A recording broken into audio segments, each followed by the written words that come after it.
Neste vídeo revelador, Eduardo Bolsonaro expõe com detalhes os bastidores das investigações nos Estados Unidos e como autoridades americanas estão reagindo aos abusos de poder cometidos no Brasil. Ele fala sobre reuniões na Casa Branca, encontros com líderes mundiais como Viktor Orbán e Javier Milei, e o avanço do processo que pode resultar em sanções contra Alexandre de Moraes.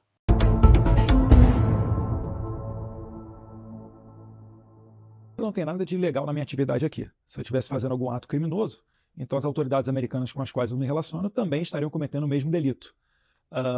O que eu estou vendo é que, devido muito da arrogância de determinadas autoridades brasileiras, eles nunca levaram a sério o trabalho que a gente estava fazendo aqui nos Estados Unidos. Sempre me tiravam para chacota, utilizando até alguns adjetivos que não vem ao caso aqui falar.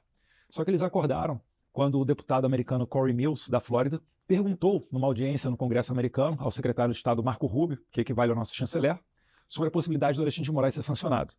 Então que o secretário Marco Rubio disse que sim, isso estava sob análise e que existia uma grande probabilidade de que essas sanções ocorressem. A abertura dessa investigação, desse inquérito, dizendo que eu tenho cometido reiterada conduta delituosa. Ora, se é reiterada, é uma conduta uniforme que há um bom tempo eu pratico. O que é que então mudou de um mês para cá? Porque se é uma conduta reiterada, eu estou fazendo ela há 2, 3, 4, 5 meses. Então, mais uma vez, eles deram para nós a oportunidade de provar aos americanos e ao mundo tudo o que nós sempre falamos, que de fato o Brasil está vivendo um regime de exceção.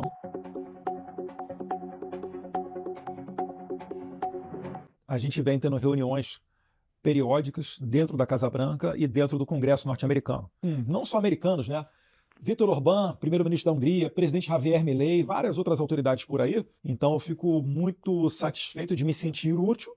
E a prova maior disso é que agora, quando esse regime alexandrino, que eu chamo, acordou, eles estão fazendo de tudo para tentar me deter. Só que agora já é tarde demais. Estou muito confiante, eu diria que não pode falar 100% porque ainda não ocorreram, mas 99% de chance de estarmos muito próximos de conseguir essa sanção. Eu falo isso até de certa maneira com o coração partido, porque eu creio que o Brasil deveria ter tido a decência de conseguir parar o Alexandre de Moraes. A gente teve que recorrer aqui à autoridade norte-americana. Graças a Deus a gente tem essa entrada e eu acho que aí, a gente, após essa sanção, a gente vai dar o primeiro passo para conseguir resgatar a democracia brasileira. Acabar um pouco com isso de que o Congresso Nacional discute tudo e aí qualquer partido entra no STF, notoriamente partidos de esquerda, e o STF derruba aquilo que foi aprovado pelo Congresso, seja uma lei ou qualquer outro tipo de medida. Isso não é uma democracia saudável.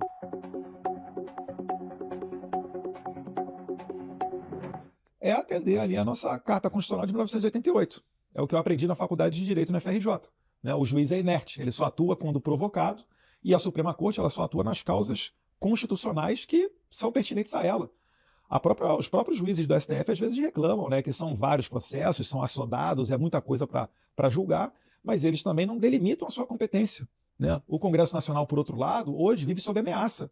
Você viu o que aconteceu quando o presidente da Câmara, Hugo Mota, foi eleito, pouquinho tempo depois, foi enviada a Polícia Federal para casa para fazer uma operação contra a pequena prefeitura, que eu não sei nem o nome da cidade, mas que o prefeito é o pai do Hugo Mota.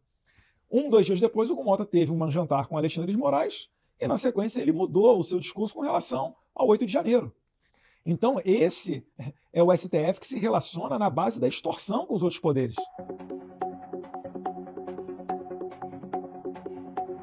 Ele sabe que ele vai sair derrotado, porque ele não tem a verdade ao lado dele.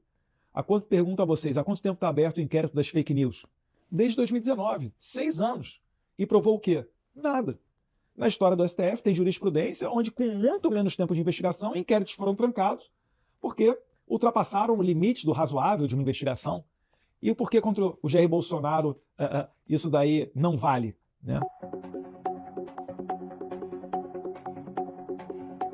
Todo ditador exagera, abusa do seu poder, dizendo defender a democracia ou um bem maior.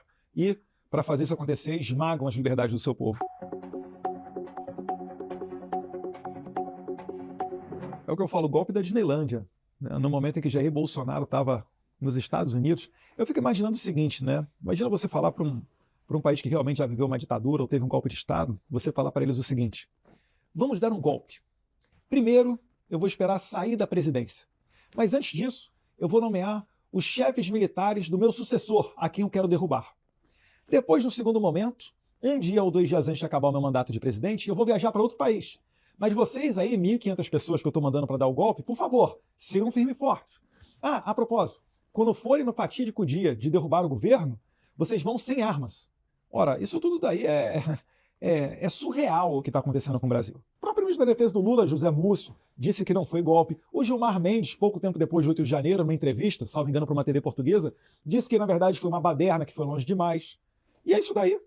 E quantas vezes a esquerda já não fez atos muito piores? Já rolaram carro para dentro da Câmara, já deram flechada em perna de policial legislativo federal, já machucaram mais de 30 policiais militares durante manifestações do MST, tocaram fogo no pé de ministérios durante o governo Bolsonaro. E essas pessoas não foram sequer investigadas.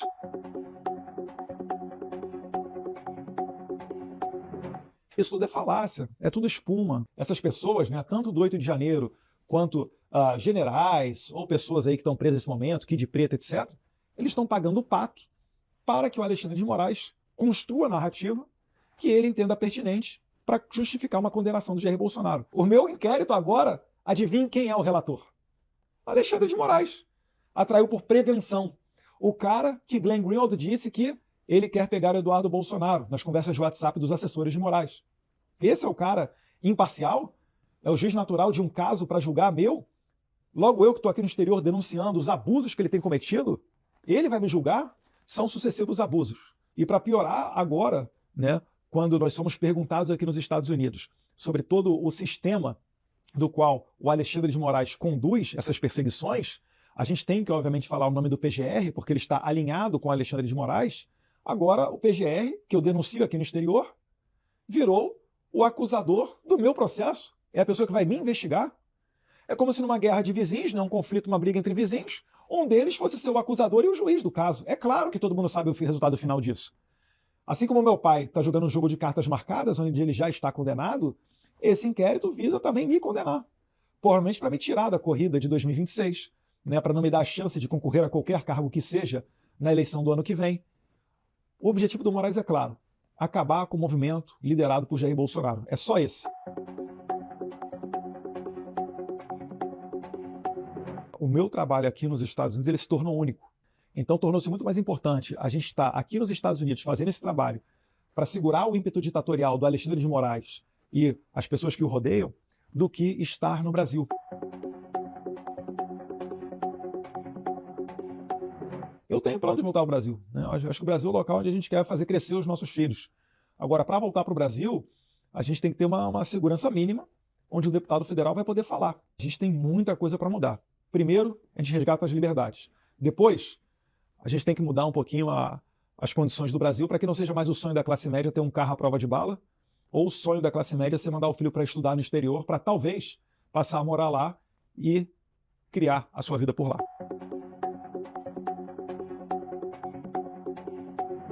Obviamente, se for uma missão dada pelo meu pai, eu vou cumprir. Inclusive, meu nome já figurou em algumas pesquisas, né? Fiquei feliz com isso, mas eu acho que numa democracia normal, quem deveria ser o candidato é o Jair Bolsonaro, que inclusive lidera diversas pesquisas fora da margem de erro.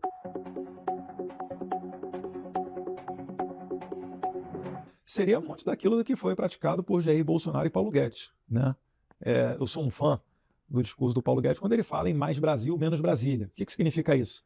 Significa menos poder concentrado na elite burocrática de Brasília e mais poder e dinheiro no bolso do trabalhador.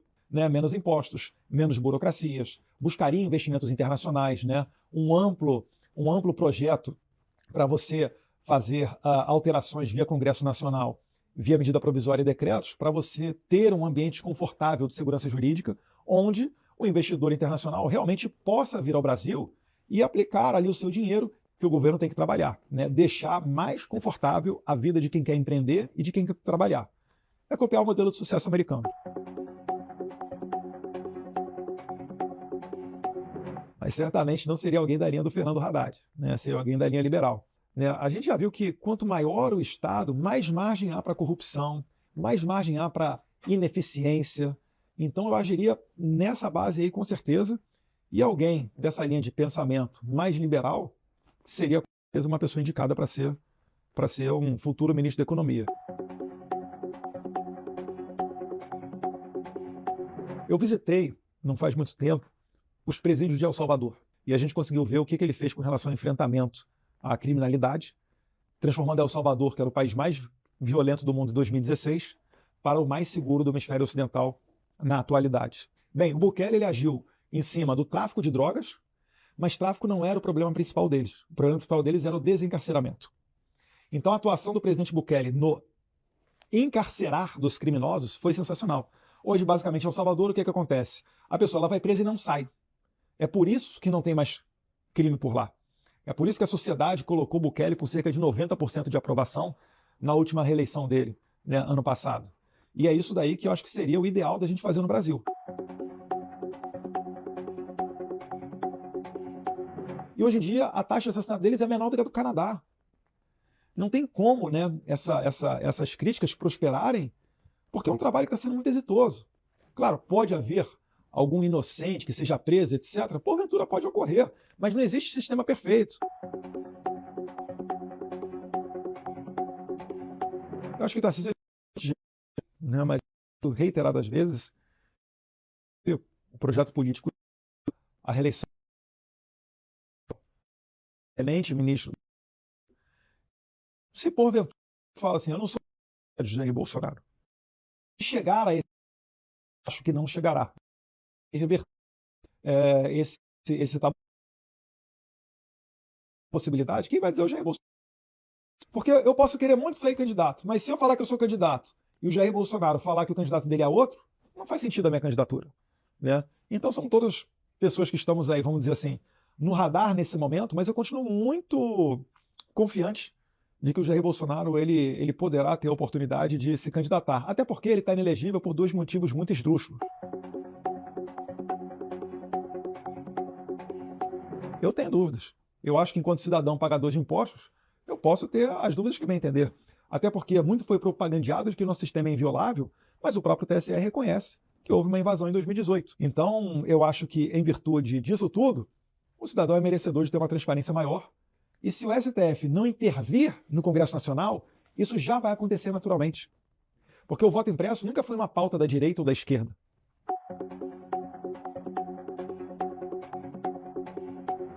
Olha, a Michelle, ela tem uma rejeição muito baixa, ela tem um discurso muito próximo das pessoas evangélicas e da pauta das mulheres, né? Mas eu vou cair na mesma situação do Tarcísio. Eu não me preocupo tanto com esse tipo de coisa, por quê? Porque o Jair Bolsonaro, na verdade, é quem vai decidir. É claro, se você estiver perfumando bem, ele vai ficar mais confortável de dizer que é você, ou ele, ou ela, enfim, qualquer outra pessoa. Mas esse momento, para chegar, vai ser difícil de arrancar do presidente Bolsonaro. Ele vai deixar para os, não é nem os 48 do segundo tempo. Eu acho que seria para os 49 do segundo tempo. Mais uma vez, porque eu acredito que há uma chance, há uma luz no fim do túnel para a gente corrigir a democracia brasileira e conseguir colocar ele como candidato. Não, porque ele é o líder natural. Por onde a gente anda pelas ruas, o clamor segue o mesmo ou talvez até maior do que aquele que estava na eleição de 2022. Então, com certeza, o Bolsonaro continua sendo o grande player, não só da direita, mas das próximas eleições.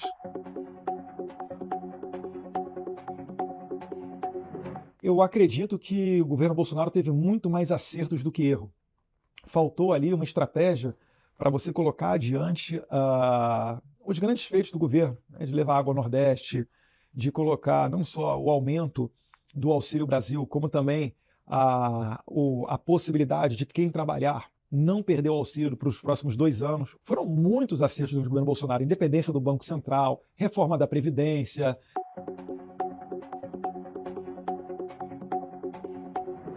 Foi quando eu saí da Universidade Federal do Rio de Janeiro e comecei a ter contato, né, com o mundo real, até com outros autores de livros, etc., né?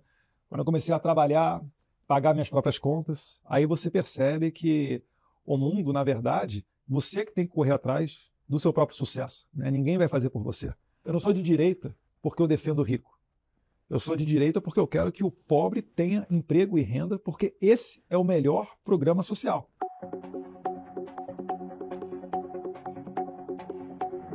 Eu acho que não. Eu acho que a gente vai conseguir reverter a tempo esse julgamento de cartas marcadas, a gente vai conseguir segurar o ímpeto do Alexandre de Moraes, mas se ele optar por esse caminho radical de prender uma pessoa inocente, uma pessoa que não roubou dinheiro público, uma pessoa que continua tendo a sua vida nos mesmos padrões de sempre, então a gente aqui nos Estados Unidos vai fazer de tudo possível para acionar as alavancas do governo norte-americano para que as autoridades americanas, se assim entenderem, né, sancionem o máximo o Moraes, não só ele, como também as pessoas financeiramente ligadas a ele.